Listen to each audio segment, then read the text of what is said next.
Kale hated this part of the scavenging run the most.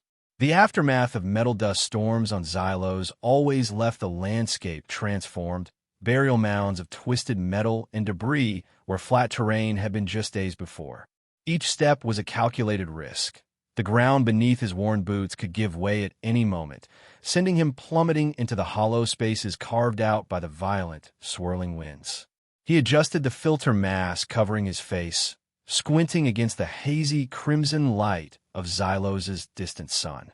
The planet's toxic atmosphere wasn't immediately lethal, not like some of the outer rim worlds, but prolonged exposure would gradually erode lung tissue, leave chemical burns across exposed skin, and eventually kill you in a dozen unpleasant ways. Still, it was breathable enough for short stretches, which made it perfect for someone who wanted to disappear. And Kale had very much wanted to disappear. 5 years he'd been on this forsaken rock, scratching out an existence in the abandoned mining complex he now called home. 5 years since the catastrophe aboard the Meridian transport vessel. 5 years since his failure had cost the lives of everyone who had trusted him. Some nights, in the crushing silence of his quarters, he could still hear their screams. Kale pushed the memories away as he trudged up the slope of a particularly large debris field. Metal scrap wasn't just a means of survival on Xylos. It was the only reliable currency among the scattered settlements of exiles, criminals, and desperate souls who called this wasteland home. The mining company had abandoned the planet decades ago, when more profitable veins were discovered elsewhere, leaving behind infrastructure and machinery now slowly being reclaimed by the corrosive atmosphere and relentless storms. His scanner beeped faintly, indicating a metallic density worth investigating beneath a twisted sheet of hull plating. Something large had come down in this storm. Kale dropped to one knee, pulling tools from his utility belt to pry away the surface layer. "Let's see what we've got," he muttered to himself, voice muffled by his mask. The habit of talking aloud had developed over years of isolation. Sometimes he wondered if he was losing his mind out here, becoming as twisted and corroded as the landscape around him. The hull plating gave way with a screech of protest, revealing something unexpected beneath. Not the jumble of metal fragments he had anticipated, but a smooth, cylindrical object partially buried in the debris. Its surface gleamed with an unnatural luster that the caustic atmosphere of Xylos should have long since dulled.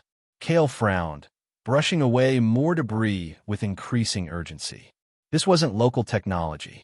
The design was too sleek, too alien for the utilitarian machinery left behind by the mining corporation. The cylindrical object was approximately 2 meters long, with complex circuitry visible through damaged sections of the outer casing.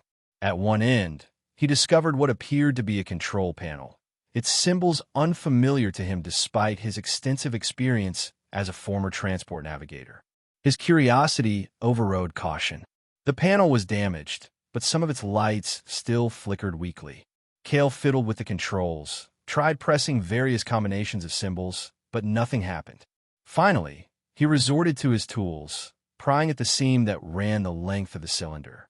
With a pneumatic hiss, the cylinder split open, releasing a cloud of stale, pressurized air.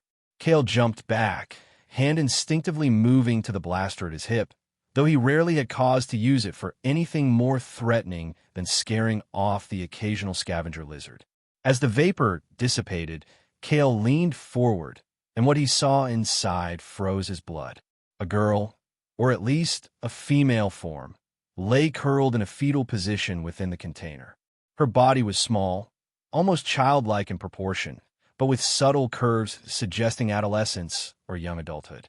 Her skin held a peculiar pale blue tint that at first made Kale think she was dead, a victim of hypothermia or oxygen deprivation. Then she moved, just slightly, a tremor passing through her thin shoulders, but enough to confirm life. Kale stared in disbelief. The girl was completely naked, her body covered in a layer of grime that couldn't hide the network of scars crisscrossing her back, the fresh bruises mottling her limbs, the raw abrasions around her wrists and ankles. Her hair, dark and matted with what looked like dried blood, obscured her face. "Hey," Kale whispered, his voice cracking from disuse. "Can you hear me?" He reached out hesitantly, touching her shoulder with the lightest pressure. The girl flinched violently, curling tighter into herself. As she moved, her hair fell away from her face, and Kale found himself staring into the largest, darkest eyes he had ever seen. They dominated her face, almond-shaped but impossibly large, with irises so dark. They were nearly black. But what struck Kale most wasn't their size or color. It was their absolute emptiness. They were the eyes of someone who had witnessed horrors beyond comprehension and retreated so far inward that they might never find their way back. And yet, despite that emptiness, tears streamed continuously down her dirt-smudged cheeks, carving clean trails through the grime. Kale's first instinct was to retreat, to seal the container and walk away. This wasn't his problem. Survival on Xylos demanded a certain callousness. You couldn't afford to take on burdens, couldn't risk drawing attention, couldn't waste resources on lost causes. The smart move, the survivor's move, would be to leave her. But as he looked into those weeping eyes, something long dormant inside him stirred. The tears that fell silently down her face weren't the gasping, heaving sobs of temporary pain. They were the unending flow of absolute desolation, of a soul so thoroughly broken that tears had become as involuntary as breathing. The image superimposed itself over another memory. Tessa, the young engineer's apprentice on the Meridian, her eyes wide with terror as she reached for Kale's hand across the widening gap of the ship's rupturing hull before the vacuum claimed her. He'd failed Tessa. Failed them all. Damn it, Kale muttered, already knowing he would regret this. With careful movements, trying not to frighten the girl further, Kale unfastened his outer coat, a patchwork of leather and synthetic fiber that had served him well through countless dust storms. He draped it gently over her naked form, then hesitated, uncertain how to proceed. She was clearly too weak to walk, possibly injured internally in ways his limited medical knowledge couldn't assess. "I'm going to take you somewhere safe," he explained, knowing she likely couldn't understand him, but hoping his tone might convey his intent. "I need to carry you. I'll try not to hurt you." The girl made no response, not even a change in her vacant expression. Her tears continued to fall, a phenomenon seemingly disconnected from any conscious emotion. Kale slid his arms beneath her, one supporting her shoulders, the other under her knees, and lifted. She weighed almost nothing, her body alarmingly light against his chest. Only then did he realize how severely malnourished she was, her ribs clearly visible beneath the blue-tinged skin. She didn't struggle as he carried her, didn't cry out or fight. If anything, she seemed to retreat further into herself, her body growing ever more rigid in his arms. The only movement was the steady rise and fall of her shallow breathing and the unceasing flow of tears. The journey back to his shelter was treacherous. The added burden of the girl's weight, insubstantial as it was, made navigating the unstable terrain significantly more difficult. Twice, Kale nearly lost his footing on the shifting piles of debris. Once, he had to duck behind a jagged metal outcropping as a patrol skimmer from one of the distant settlements passed overhead. Xylos might be a lawless wasteland, but certain factions still maintained a semblance of territorial control, and Kale had no desire to explain his discovery to any of them. By the time the converted mining facility came into view, the sun was sinking toward the horizon, painting the toxic clouds in vivid streaks of crimson and purple. Kale's shoulders ached, and his lungs burned from exertion, but the girl in his arms remained unchanged, rigid, unresponsive, silently weeping. The entrance to his shelter was concealed beneath an overhang of natural rock formation, augmented with scavenged metal plates to divert the worst of the dust storms. He punched in the access code on a salvaged keypad, and the reinforced door slid open with a protesting groan. Inside, the air was markedly cleaner, filtered through a system Kale had painstakingly cobbled together from mining equipment and transport vessel parts. The space itself was spartanly furnished. A cot against one wall, storage containers serving double duty as tables and chairs, shelves lined with scavenged parts, and the few personal possessions he'd allowed himself to keep. Cale placed the girl carefully on his cot, arranging his coat to maintain her modesty, though she showed no sign of self-consciousness. Her eyes remained fixed on some distant point, tears still flowing. "I'm going to get some water and medical supplies," Cale explained unnecessarily. "Just stay there." He moved quickly through his routine, heating water on his small cooking unit, gathering the limited medical supplies he kept for emergencies, finding the least worn of his spare clothing. All the while, he questioned his own judgment. What was he thinking bringing her here? What would he do with her? How could he possibly help someone so clearly damaged? When he returned to the cot with a bowl of warm water and a clean cloth, the girl hadn't moved at all. She lay exactly as he had placed her, eyes open, tears flowing, as still as if she were carved from stone. "I need to clean your wounds," Cale said, kneeling beside the cot. "This might hurt a bit, but I'll try to be gentle." He reached for her arm, moving slowly to avoid startling her. To his surprise, she didn't flinch this time, nor did she acknowledge his touch in any way. It was as if she had retreated so far inside herself that physical sensations no longer registered. Cale worked methodically, cleaning dirt and dry blood from her wounds, applying antiseptic to the worst of them, bandaging what he could. Her body was a map of suffering. Some scars were surgical, precise, and intentional. Others were ragged, the result of violent trauma. Burns, cuts, puncture wounds, both old and new, covered her small frame. Throughout his ministrations, the girl remained utterly passive, her only movement the continuous rise and fall of her chest and the endless stream of tears. "You've been through hell, haven't you?" Cale murmured as he worked. The words seemed grotesquely inadequate to address the evidence before him, but the silence in the room had grown too heavy to bear. When he'd done all he could for her physical wounds, Cale faced a new dilemma. She needed to drink, to eat, but showed no signs of being able to tend to these needs herself. After some hesitation, he brought a cup of water to her lips, tilting it carefully. To his relief, some basic survival instinct remained intact. She swallowed reflexively, drinking the entire cup with mechanical motions. Encouraged, Cale prepared a thin broth from his ration supplies. Nothing special, but it contained nutrients her depleted body desperately needed. She accepted this as well, swallowing each spoonful he offered without resistance or recognition. Afterward, he helped her into a set of his smallest clothes, a threadbare thermal shirt and soft pants that had shrunk from too many washings and harsh chemicals. They still engulfed her diminutive frame, but at least provided warmth and dignity. With her immediate needs addressed, Cale found himself at a loss. The single cot in the room presented another problem. After brief deliberation, he arranged a makeshift bed for himself on the floor, using stored blankets and his spare clothing as padding. "You take the cot," he told her, though she gave no indication of understanding. "Try to get some rest." Cale dimmed the lights to their lowest setting, but didn't extinguish them completely. In the semi-darkness, he watched as the girl's eyelids finally drifted closed, though tears continued to seep from beneath them. Even in sleep, it seemed, she could not escape whatever horrors had broken her. Sleep eluded Cale that night. He lay on his uncomfortable pallet, listening to the alien girl's uneven breathing, wondering what chain of events had brought her to that container and what consequences might follow his decision to rescue her. Eventually, exhaustion claimed him, dragging him into uneasy dreams filled with weeping eyes and reaching hands he could never quite grasp.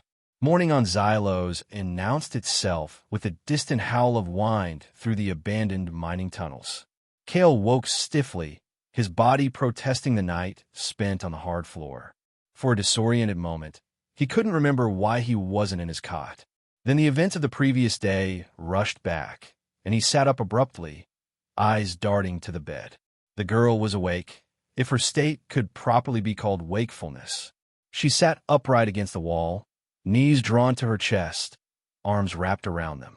Her eyes, still leaking silent tears, tracked Cale's movements with a new wariness that hadn't been present the day before.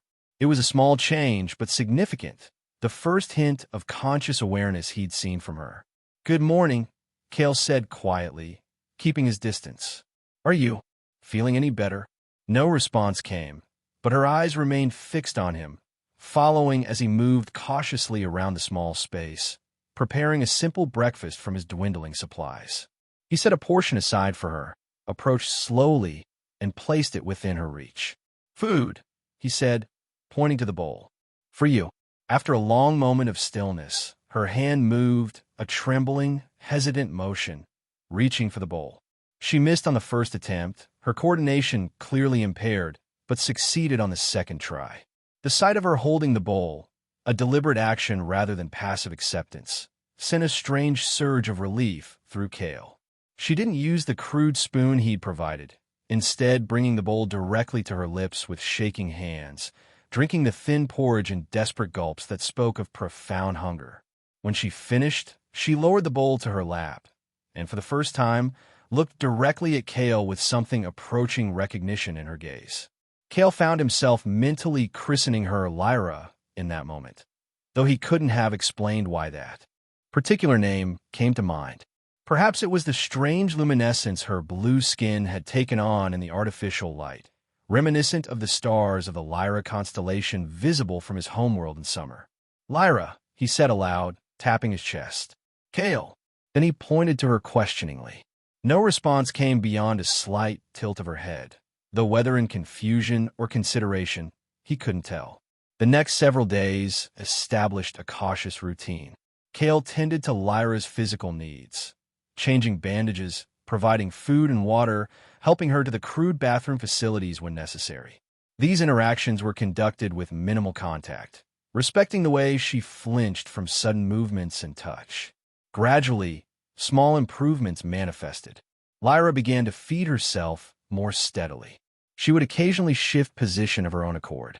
Once, Cale returned from checking his perimeter sensors to find her standing unsteadily beside the cot, though she quickly sank back down when she saw him enter. Her tears never stopped, but sometimes their flow would lessen, especially when Cale spoke to her in the low, even tone he had adopted. He found himself talking more than he had in years, filling the silence with explanations of his daily tasks, memories of places he'd visited before his exile, even technical descriptions of the equipment he repaired. The content seemed irrelevant. It was the sound of a calm, human voice that appeared to ground her. The shelter, once a reflection of Cale's internal desolation, remained cluttered and utilitarian, but subtle changes had occurred. He'd cleared a space for Lyra to sit on the floor when she tired of the cot. He'd arranged his tools more carefully to minimize startling noises. A tattered blanket, one of his few comforts, now draped across her shoulders when the temperature dropped. At night, when the howling winds of Xylos reached their peak, Cale sometimes woke to find Lyra trembling violently, her eyes wide with terror. On those occasions, he would light an extra lamp and talk softly until the rigid fear in her posture eased. During one such night, as Cale described the phosphorescent oceans of Talos Prime, something unexpected happened. Lyra's hand moved toward him, fingers extended in a clear gesture of reaching out. She stopped short of actually touching him, but the intent was unmistakable. Cale fell silent, his story forgotten as he cautiously extended his own hand, palm up, leaving the choice to her. For long moments, they remained frozen in this tableau of potential connection. Then, with excruciating slowness, Lyra's trembling fingertips brushed against his palm. The contact lasted only seconds before she withdrew, curling back into herself, but Cale felt the significance of it like a physical weight. It was the first time she had initiated any form of contact. The first time she had expressed a desire rather than merely responding to necessity. That night, memories of the Meridian disaster resurged with unusual clarity. Cale saw again the panicked faces of passengers as the hull breach alarm sounded, felt the ship shuddering beneath his feet as he ran toward the damaged section, heard Captain Reeves shouting orders that were swallowed by the roar of escaping atmosphere. Worst of all, he relived his fatal hesitation at the manual override panel. The crucial seconds lost to doubt that had sealed the fate of everyone in the aft compartments. Survivor's guilt, the psych eval had called it, before the tribunal pronounced its harsher judgment. Criminal negligence, reckless endangerment, dereliction of duty. The facts were irrefutable. He had frozen when decisive action was needed. People had died. The families of the deceased had demanded justice, and Cale hadn't contested the verdict. Exile to Xylos had seemed an appropriate punishment for his failure. Now, watching the sleeping form of Lyra, tears still tracking down her face, even in unconsciousness, Cale wondered if perhaps there were different forms of atonement than the slow death of isolation he had chosen for himself. On the 10th day after finding Lyra, Cale decided to return to the crash site. Partly from necessity, his supplies were running low, and he needed to resume his scavenging, but also from growing concern about the container's origins. If Lyra had been a prisoner or experiment, as her condition suggested, someone might be looking for her. He explained his plan to her that morning, not expecting a response, but unwilling to simply disappear without warning. "I need to go back where I found you," he said, checking his equipment while Lyra watched from her usual spot on the cot. "I won't be gone long. Just need to see if there's anything else there, anything that might tell us who you are or where you came from." To his surprise, Lyra's expression changed subtly, the first real indication that she comprehended his words. A flicker of what might have been fear crossed her features, and her tears, which had diminished somewhat in recent days, flowed more heavily. "I'll come back," Cale assured her, struck by the notion that she might be afraid of abandonment. "I promise. And you'll be safer here than with me out there." He left her with food and water within easy reach, showed her how to operate the simple lock on the inside of the door, and demonstrated the emergency beacon he'd set up beside the cot, a crude device, but one that would alert him if activated. The journey back to the crash site took longer than Cale remembered, his progress slowed by caution. Twice he ducked into crevices as patrol skimmers passed overhead, more activity than usual for this desolate region. The debris field where he'd found Lyra had shifted again, the relentless winds of Xylos rearranging the landscape into new configurations. Cale spent hours digging through layers of metal and stone, searching for any trace of the container or clues to its origin. His persistence was rewarded when he uncovered a fragment of the container's control panel, still attached to a larger section of the casing. The symbols were clearer now that he could examine them in better light, and something about their configuration tugged at his memory. Not entirely alien, but not standard Galactic Union script either. Cale was photographing the symbols with his datapad when a sound froze him in place. The distinctive hum of a landing craft's engines, much closer than the previous patrols. Dropping flat against the debris, he peered through a gap in the metal to see a sleek, unmarked shuttle descending less than 100 meters away. The craft bore no insignia, its design militaristic but unaffiliated with any organization Cale recognized. As it touched down, a loading ramp extended, and 4 figures emerged, humanoid in shape but encased in advanced combat armor with full face shields that concealed any identifying features. They moved with the practiced efficiency of professionals, spreading out to establish a perimeter before a 5th figure descended the ramp. This one wore no armor, only a simple gray uniform that nevertheless conveyed authority.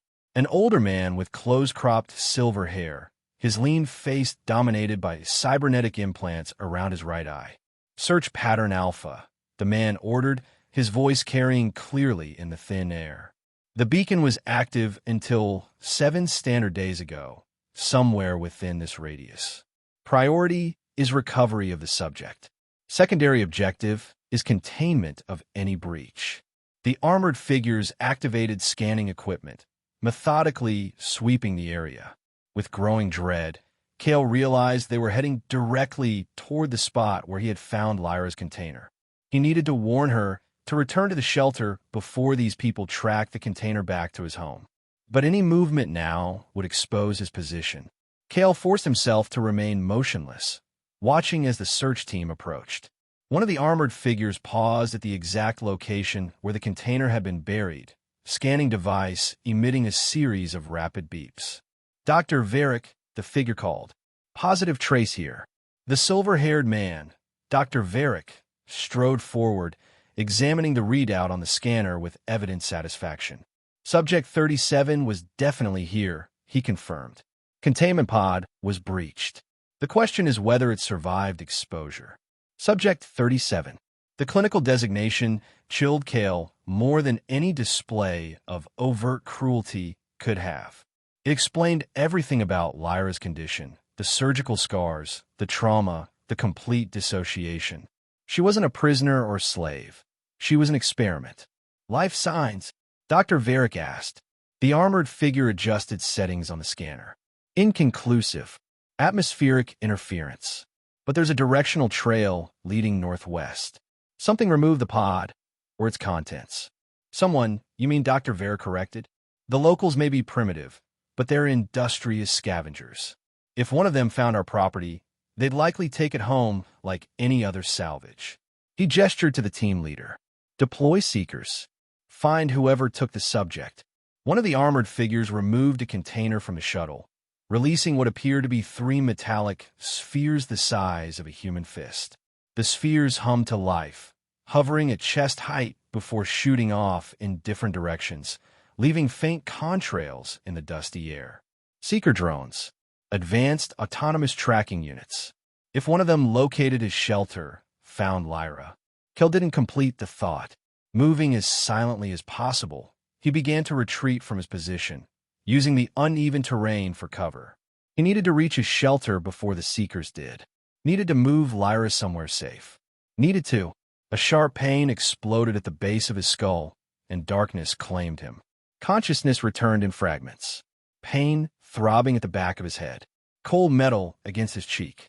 The vibration of engines. Kale forced his eyes open, finding himself face down on the floor of what appeared to be the shuttle he'd observed earlier. His hands were bound behind his back with energy restraints, a technology far beyond anything available on Xylos. "The scavenger is awake, Doctor," a modulated voice announced. Footsteps approached, and Kale managed to turn his head enough to see polished black boots stop beside him. A hand gripped his shoulder, roughly turning him onto his back. Dr. Varick's face loomed above him, the cybernetic implants around his right eye whirring softly as they focused. "Where is Subject 37? The doctor asked without preamble. Kale remained silent, mentally assessing his situation. The shuttle was in flight, judging by the engine vibrations. At least 2 armored guards stood at the periphery of his vision. His equipment had been removed, including the hidden blade in his boot. Dr. Varick sighed at his silence. "Understand your reticence. You found something valuable. At least, you believe you have. Perhaps you think to sell it to a collector or ransom it back to us." He crouched beside Kale, his expression almost sympathetic. "Let me clarify your situation. Subject 37 is Axis Institute property, the culmination of a research program representing billions in investment. It is also extremely dangerous." Kale corrected, his voice hoarse. "Not it." A flicker of interest crossed Dr. Varick's face. "You've seen it conscious, then? Interesting. The sedation protocols should have lasted longer." He stood, addressing one of the guards. "Adjust the search parameters. The subject is ambulatory." "She's just a girl," Kale said, struggling to sit up. "Whatever you did to her is none of your concern." Dr. Varick cut him off. "But since you seem to have developed an attachment, I'll explain this much. Subject 37 is not a girl in any sense you understand. It is an engineered hybrid, combining human and Nixian genetic material. The tears you've no doubt observed are not emotional. They're a physiological response to oxygen atmospheres. The Nixian component of its biology extracts specific elements from the atmosphere through specialized lacrimal glands." The clinical description made Kale's stomach turn. "So you tortured her for what?" "Scientific curiosity. For advancement." Dr. Varick's voice hardened. "The Nixian biochemistry can process toxins that would kill any human. Subject 37 represents a potential solution to colonizing hostile environments without expensive terraforming. Imagine human settlers adapted to live on worlds like this one. He gestured toward the shuttle's viewport, where the barren landscape of Xylos stretched below them. The applications are endless. And the cost? Kale asked bitterly. Just her suffering? Or were there others?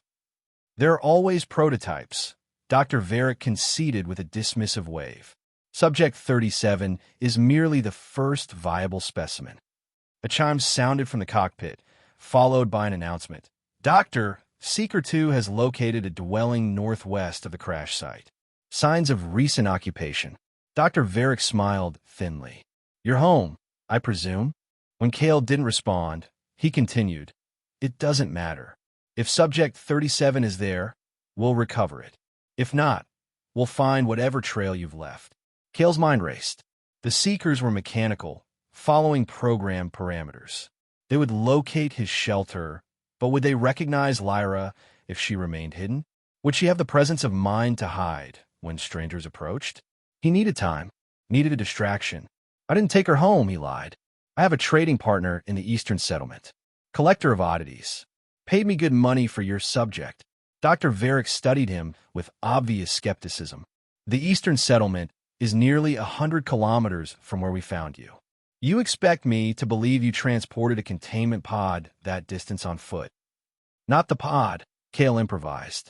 Just her. She was barely conscious, but she could walk with support. Took us 3 days. The doctor's cybernetic eye whirred as it adjusted focus. You're lying. Check your Seeker telemetry, Kale challenged. The eastern route should show traces, especially near the acid flats where we had to detour. It was a desperate gambit, relying on the doctor's unfamiliarity with Xylos' terrain, but it was all Kale had. Dr. Varick considered him for a moment, then turned to the guard. Redirect Seeker 3 to sweep the eastern approach, and continue to the scavenger's dwelling as planned. Not a complete success, but Kale had bought some time. If he could keep them debating long enough, perhaps create an opportunity during the coming search. His planning was interrupted as the shuttle suddenly lurched violently to one side. Warning alarms blared through the cabin. Status. Dr. Varick barked toward the cockpit. Proximity alert, came the response. Something just collided with our starboard thrusters. A second impact rocked the shuttle, sending loose equipment sliding across the deck. Kale was thrown against a bulkhead, pain flaring in his restrained shoulder. Evasive maneuvers, Dr. Varick ordered, bracing himself against the console. Get us clear of whatever. The third impact hit with enough force to momentarily kill the artificial gravity. Kale found himself weightless, then crashing back to the deck as the systems compensated. Through the viewport, he caught a glimpse of something impossible, a swirling vortex of metallic dust, far denser and more cohesive than any storm he'd witnessed in 5 years on Xylos.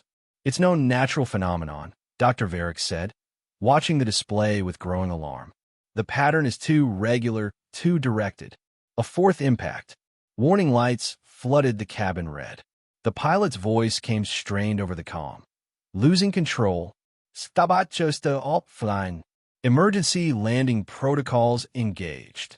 The shuttle began to descend rapidly, the metal dust storm, impossibly, following their trajectory. Proximity to target? Dr. Varick demanded. 2 kilometers southwest, the pilot responded.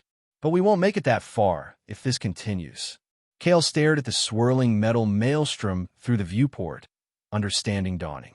Not a natural storm. Directed. Targeted. Lyra. The realization struck with absolute certainty. This was what the Axis Institute had been developing, a being capable of manipulating the toxic, metal-laden atmosphere of worlds like Xylos. Not just surviving in hostile environments, but controlling them. The shuttle hit the ground with bone-jarring force, skidding across the rocky terrain before coming to rest at a precarious angle. Emergency systems engaged, spraying fire suppressant into areas where circuitry had overloaded. In the chaos of the crash, Kale rolled toward the guard who had been thrown to the floor nearby. The man-stun baton had come loose from its holster, lying just within reach. Cale managed to grasp it awkwardly with his bound hands, activating it against his restraints. The energy field of the cuffs shorted out with a painful electric shock that left his hands tingling but free. Dr. Varick was shouting orders, directing his team to secure the exits and prepare defensive positions. No one noticed as Cale slipped toward the emergency hatch, released the manual override, and dropped into the swirling dust outside. The storm raged around him, but strangely, the metal particles parted before him like a curtain, creating a clear path through the maelstrom.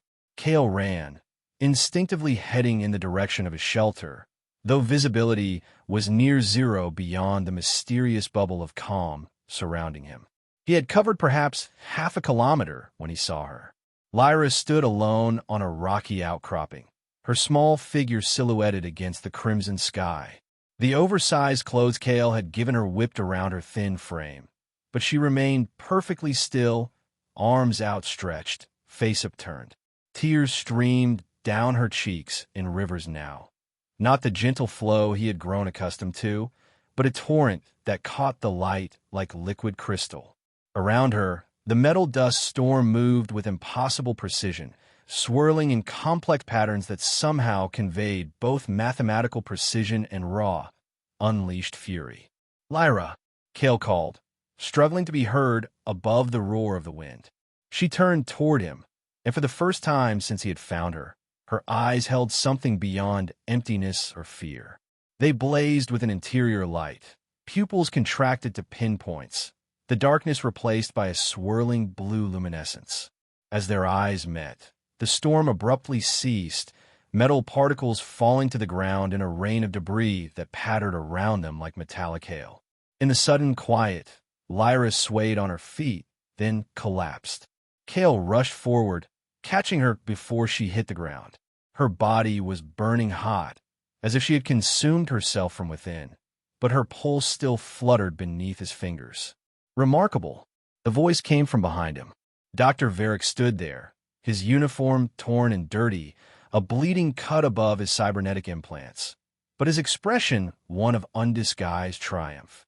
"Full atmospheric manipulation, even without the catalytic compounds we've been administering," the doctor continued, as if discussing an interesting academic finding rather than the being lying unconscious in Cale's arms. "The potential is greater than we anticipated." Cale carefully lowered Lyra to the ground, then rose to face Dr. Varick, positioning himself between the scientist and the unconscious girl. "You're not taking her back," he said, voice low and dangerous. "You've done enough damage." Dr. Varick sighed, as if dealing with a particularly stubborn child. "This isn't a negotiation, scavenger. Subject 37 is Axis Institute property, and I have the means to enforce that claim." He gestured. Behind him, where two of his armored guards approached through the settling dust, weapons drawn. "She's not property," Cale insisted. "She's a living being. Whatever you've done to her, whatever you've made her into, she deserves freedom." "Freedom?" Dr. Varick laughed coldly. "What would it do with freedom? It was created for a purpose. Its entire genetic structure was designed in our laboratories to serve specific functions. Without proper maintenance, without the treatments and compounds only we can provide, Subject 37 will deteriorate. Those tears you find so moving, they're slowly poisoning it, extracting elements from its own body now that the supplemental compounds have left its system." Cale glanced down at Lyra's unconscious form. Her breathing had grown shallow, her skin taking on an ashen quality beneath the blue tint. "You're lying," he said, but doubt crept into his voice. "I have no reason to lie," Dr. Varick replied calmly. "The subject is valuable, but not irreplaceable. We can synthesize another. The data we've collected is the true asset." He took a step forward. "Consider your position rationally. You're outnumbered and outgunned. The subject requires medical attention only we can provide. And you." His cybernetic eye scanned Cale appraisingly. A washed-up navigator with a criminal record, living in exile on a toxic wasteland. What can you possibly offer it? The assessment struck uncomfortably close to Cale's own doubts. What could he offer Lyra? A life of hardship and hiding. Medical care that might be woefully inadequate for her unique physiology. As if sensing his hesitation, Dr. Varick pressed his advantage. The Axis Institute has facilities across 3 systems. Resources beyond your comprehension. We can ensure Subject 37's comfort while it fulfills its purpose. Its purpose as a lab experiment, Kale challenged. As a prototype to be dissected and studied. As the future of human expansion, Dr. Varick corrected smoothly. The subject's capabilities could transform countless lives. Sometimes, individual sacrifice serves the greater good. The words hit Kale like a physical blow, echoing the rhetoric of the tribunal that had sentenced him to exile. The greater good. How many atrocities had been justified with those words? Before he could respond, a small sound came from behind him, a whisper so faint he almost missed it. No. Kale turned in disbelief.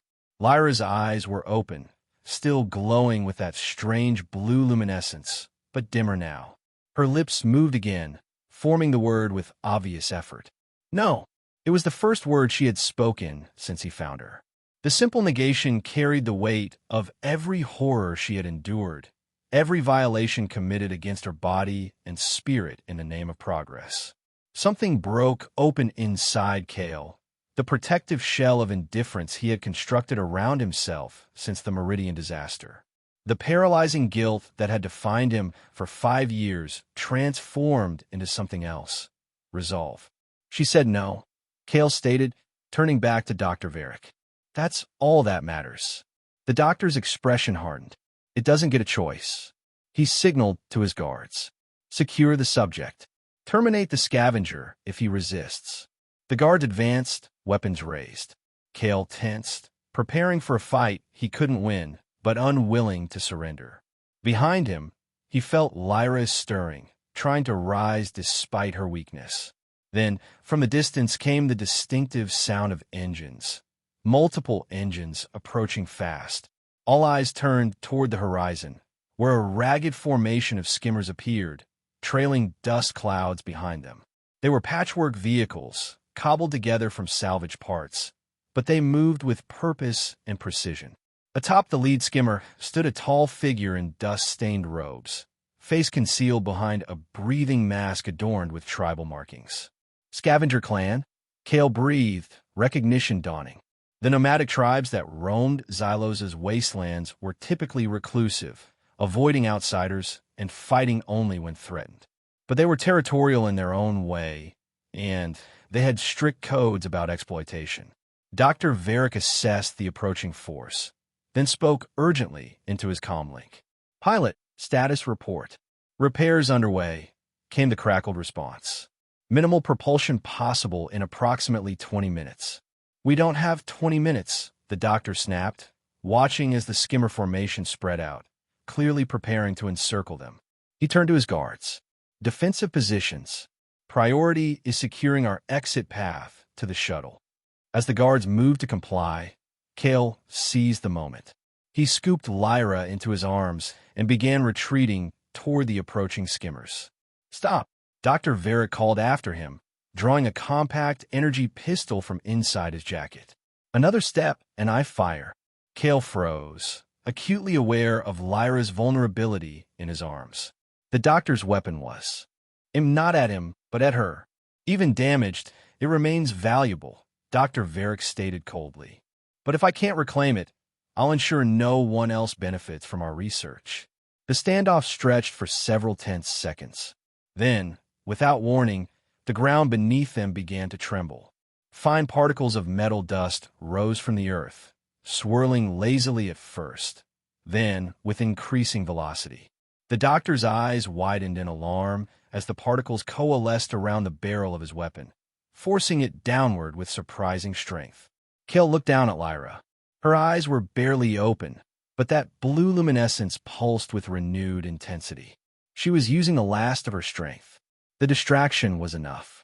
The scavenger clan closed a distance, their vehicles forming a protective semicircle around Kale and Lyra. The leader jumped from the lead skimmer, approaching with confident strides. Up close, Kale could see the intricate patterning on the breathing mask, symbols of authority among the wasteland tribes. The leader raised a hand, and dozens of makeshift weapons emerged from the assembled clan members, all trained on Dr. Varric and his guards. "This world rejects you," the leader said, voice muffled but distinctly feminine behind a mask. "Your disrespect for life has been witnessed." Dr. Varric's expression fluctuated between rage and calculation. "This is a private matter," he attempted. "A simple retrieval of stolen property." The leader tilted her head, then pointed to the metal dust still swirling around the doctor's weapon. "The Speaker of Metals has chosen. The child stays." Speaker of Metals. The term sent a chill through Kale. The wasteland tribes had their own mythology about Xylos, believing the planet itself was a conscious entity that spoke through the metal in its soil. To them, Lyra's ability would appear not as a scientific breakthrough, but as a manifestation of their deepest beliefs. Dr. Varric seemed to reach the same realization, his gaze darting between the tribal leader and the increasingly agitated metal particles dancing around him. With visible effort, he controlled his frustration, lowering his weapon. "This isn't over," he stated flatly. "The subject requires specialized care to survive. Without it, the deterioration is irreversible." The tribal leader approached Kale, examining Lyra with knowing eyes visible through the mask's viewing plate. "The speaker's tears flow too freely," she observed. "The balance is broken. Can you help her?" Kale asked urgently. "She needs medical attention." The leader nodded once. "The old ways remember. Come." She gestured toward her skimmer. Kale hesitated, looking back at Dr. Varric and his guards. The doctor's expression had shifted from anger to analytical observation. "Wasteland superstition won't save it," he called. "When Subject 37 begins to fail, when the tears become blood, remember that we could have prevented its suffering." The tribal leader made a sharp gesture, and several clan members moved forward, creating a barrier between Kale and the Axis team. "Go," she instructed him. "We will ensure they leave our territory." With no better option, Kale carried Lyra to the waiting skimmer. As they pulled away, he looked back to see Dr. Varric watching them with clinical detachment, already speaking into his comlink, no doubt planning his next move. The journey across the wastelands passed in a blur of anxiety. Lyra drifted in and out of consciousness, her skin growing paler and her breathing more labored with each passing hour. The swarm of skimmers moved with surprising speed across terrain Kale would have considered impassable, taking routes known only to those who had spent generations navigating Xylos' treacherous landscape. By sunset, they reached their destination, a massive crater partially sheltered by overhanging rock formations. Within this natural fortification lay the Scavenger clan settlement, a sprawling collection of structures built from salvaged materials, yet arranged with an unexpected harmony and purpose. The tribal leader, who introduced herself as Mara, led Kale to a circular building near the center of the settlement. Inside, the air was noticeably cleaner, filtered through an ingenious system of reclaimed mining equipment. An elderly man with intricate scarification patterns covering his exposed skin greeted them. "The speaker needs healing, Viren," Mara explained, gesturing to Lyra's unconscious form in Kale's arms. The healer examined Lyra with gentle thoroughness, paying special attention to her continuous tears. "The flow is wrong," he confirmed. "Too much taken, nothing returned." He looked up at Kale. "How long has the imbalance existed?" "I found her about 10 days ago," Kale replied. "She's been crying the entire time." Vera nodded gravely. "The tears extract elements from the air. It is their purpose. But without the proper compounds to process and eliminate the collected toxins, they will begin to draw from her own body instead." The explanation matched what Dr. Varric had claimed, increasing Kale's concern. "Can you help her?" "The old ones left knowledge," Viren said cryptically, moving to a collection of containers arranged on shelves carved into the rock wall. Before the sky turned poison, they prepared for change. As Kale watched, the healer mixed various powders and liquids, working with deliberate precision. The resulting concoction glowed with a faint blue luminescence similar to the light in Lyra's eyes. This will restore balance for a time, Viren explained, bringing the mixture to Lyra. But the speaker was made wrong, forced rather than grown. The permanent solution requires deeper healing. With Kale's help, they managed to get Lyra to swallow the mixture. The effect was not immediate, but over the next hour, subtle changes became apparent. Her breathing eased, and the flow of tears diminished to a more gentle stream. Mara, who had been observing silently, finally spoke.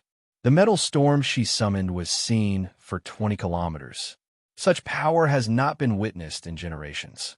She was experimented on, Kale explained, careful not to reveal too much until he better understood the clan's intentions. The people who did this to her want her back. The corporations believe they own all worlds, Mara said with evident disgust. They tear open the earth, take what they desire, leave poison behind. She studied Lyra's sleeping face. But sometimes the world finds ways to speak, to fight back. You called her the speaker of metals, Kale ventured. What does that mean to your people? Mara gestured for him to follow her outside. Night had fallen completely, and the settlement was illuminated by scattered lights that cast long shadows across the crater floor. In the center of the settlement stood a peculiar structure, a spiral of metal that rose nearly 20 meters into the air, composed of thousands of individual pieces salvaged from the wastelands, arranged in patterns that somehow looked both random and deliberate. The voice spire, Mara explained. 4 generations, our shamans have communed with Xylos through metal and stone. They hear whispers, feel tremors, sometimes can move small objects. She looked at Kale meaningfully. But never has anyone commanded the metal storm as your speaker did today. Kale considered correcting her, explaining that Lyra's abilities were the result of genetic engineering rather than mystical connection, but held his tongue. The clan's beliefs had led them to protect her. That was what mattered now. Will you help us? He asked instead. The people who created her won't stop looking. They have resources, weapons. They have fear, Mara interrupted. We have belief. She smiled behind her mask. And now we have the speaker. Over the next 3 days, Lyra's condition improved steadily. Viren's treatments, administered twice daily, helped regulate her tears and strengthen her depleted body. She began to eat solid food, to sit up on her own, and, most significantly, to speak, though her vocabulary remained limited. Kale stayed by her side throughout, his own status among the clan somewhat ambiguous. He was neither prisoner nor fully trusted ally, but his obvious concern for Lyra earned him a measure of respect. He used the time to learn about the clan's history, their understanding of Xylos, and their surprisingly sophisticated knowledge of the planet's unusual properties. On the 4th day, Lyra spoke his name for the first time. They were alone in the healing chamber, Kale recounting a sanitized version of his past as a navigator. He had developed the habit of talking to her during her periods of unresponsiveness, and continued it even as she became more aware. Kale, she said suddenly, interrupting his story about stellar cartography. Her voice was soft but clear, the single syllable perfectly pronounced. He stared at her in surprise, a strange emotion tightening his chest. Yes, he managed. That's right. Lyra's dark eyes, now returned to their normal state without the luminescent glow, studied his face with new intentness. You saved me. The simple statement, delivered without inflection, nonetheless carried the weight of recognition. She remembered. She understood. I tried, Kale replied, unexpectedly humbled. I'm still trying. She was silent for a long moment, tears continuing their steady flow down her cheeks. Then, with careful deliberation, she asked why. The question caught Kale off guard. Why had he saved her? Initial pity? Lingering guilt over past failures? Or something more fundamental? A basic decency he had thought lost during his years of exile? Because you needed help, he answered finally. Because what was happening to you was wrong. Lyra considered this, her expression thoughtful despite the tears that never ceased. Others did not help. They watched. Her voice faltered, memory visibly distressing her. You don't have to talk about it, Kale assured her quickly. Not until you're ready. She shook her head slightly. Need to remember. Need to understand. Her hand moved to touch one of the more prominent scars on her arm. Made me. Unmade me. Many times. The simple description of what must have been years of horrific experimentation left Cale speechless with rage. Before he could formulate a response, Mara entered the chamber.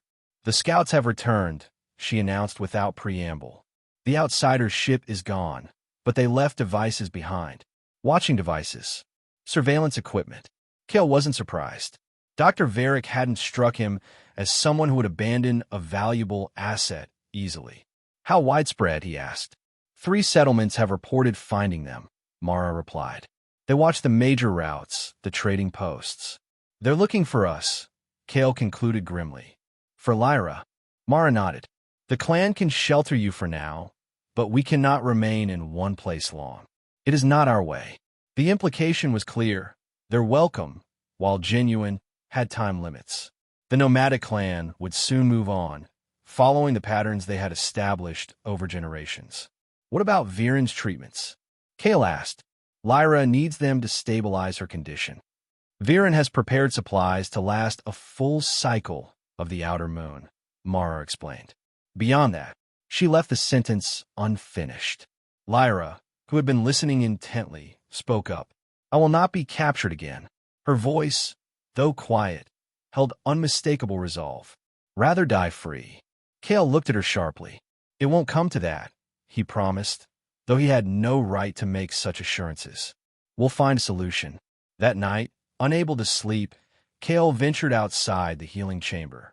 The settlement was quiet, most of its inhabitants resting before the dawn activities. He found himself drawn to the voice spire, its complex metal lattice gleaming under Xylos's 3 moons. It calls her, a voice said from the shadows. Cale turned to find Viren approaching, the elderly healer moving with surprising grace despite his advanced age. The metal sings, and she hears its voice. Viren continued, gazing up at the spire. Not as we do, in whispers and dreams, but clearly, like conversation. You've seen her abilities, Cale acknowledged. The metal storm, the way she manipulated those particles. Viren nodded. The outsiders tried to create a weapon, but instead made a channel. The speaker's tears are not an accident or a weakness. They are connection. Balance. Cale frowned, trying to understand. Connection to what?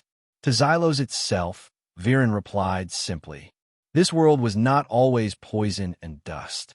Once it teemed with life, strange life, unlike any on human worlds, but life nonetheless.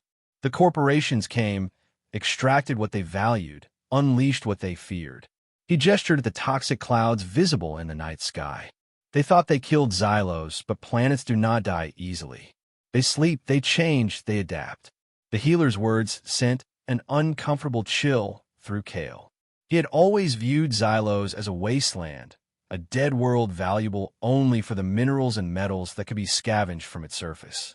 The notion that the planet itself might possess some form of consciousness seemed absurd.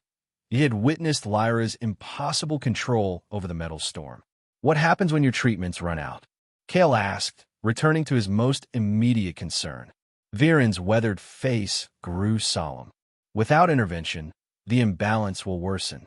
The tears will extract more than her body can sustain. Eventually, they will carry blood. There must be something else we can do, Cale insisted. Some permanent solution. Viren was silent for a long moment, his gaze fixed on the spire. Finally, he spoke, his voice lowered as if sharing a forbidden secret. There's a place, far to the west, beyond the shattered plains, where the ancient mining operations first began. The tribes call it the Wellspring, a site where the planet's original ecology somehow persists, protected by natural formations that repel the toxic clouds. A non-toxic region? Cale asked skeptically. If such a place existed, wouldn't the corporations have exploited it completely? They tried, Viren confirmed. But the Wellspring defended itself. Equipment failed, tunnels collapsed, workers suffered visions that drove them mad. Eventually, it was abandoned, deemed too dangerous to be profitable. Under normal circumstances, Kale would have dismissed such tales as wasteland superstition.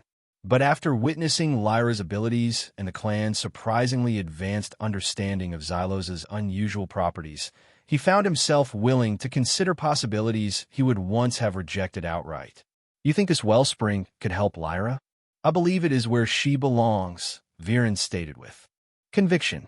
The outsiders forced alien elements into her being. Nixian genetics, you called it.